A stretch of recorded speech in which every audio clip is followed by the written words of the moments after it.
Don, thank you. Now at 5:30, an update on a case we've been following for a while now. Two men convicted of robbery and attempted capital murder are back in court this week.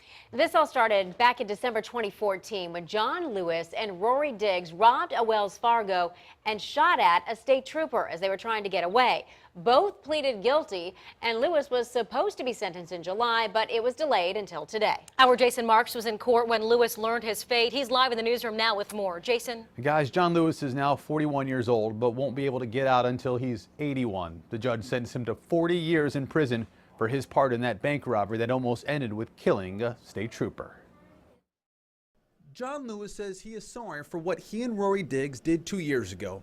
Today, both Diggs and Lewis were in court as the prosecution had victims of the crime take the stand, so their assailants knew exactly what they did. They heard from the bank tellers talk about how their sense of security was taken when Diggs and Lewis came in wearing body armor and armed with high-powered guns. They ordered everyone to the ground before taking $34,000 in cash before leaving. The duo then heard from Virginia State Trooper Sergeant James Pugh. The 16-year vet got behind Diggs and Lewis as they were trying to get away. He was unaware of the bank robbery. Diggs and Lewis drove into a cul-de-sac. They jumped out of their SUV and started firing at Pugh. A bullet grazed his head. His car had 30 bullet holes.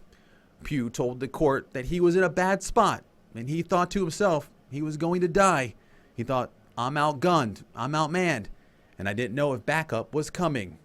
He talked about how this incident has left him with PTSD and how he has severely injured his knee from this. Pugh's family also took the stand, talking about how this scene has forever changed them. It was then Lewis's turn. His family told the judge that Hiss was out of character, and they were totally shocked to find out what he did. Lewis apologized to everyone. He told the judge no one was supposed to get hurt and that he was a cocaine addict.